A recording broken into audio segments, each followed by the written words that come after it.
సోదరుల పరారి హైదరాబాద్ వెళ్ళినట్టు సమాచారం. పల్నాడు జిల్లా మాచర్ల నియోజకవర్గంలో దాడులు అల్లర్లకు కారకులైన ఎమ్మెల్యే పిన్నెల్లి రామకృష్ణారెడ్డి ఆయన సోదరుడు పరారీలో ఉంటే తెలుస్తుంది.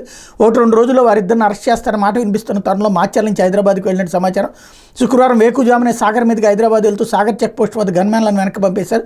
విషయాన్ని గన్మెన్లు ఉన్నతాధికారులకు తెలియజేశారు. నెల 13న ఆ తర్వాత మాచర్ల నియోజకవర్గంలో పిన్నెల్లి రామకృష్ణారెడ్డి ఆయన సోదరుడు వెంకటరామరెడ్డి సృష్టించిన అరాచకాన్ని రాష్ట్రం మొత్తం చూసింది అన్నటువంటి వార్తని హైలైట్ చేశారు. ఇక్కడ ఎన్నో తారీఖు జరిగింది 13న ఎవరు చేశారు?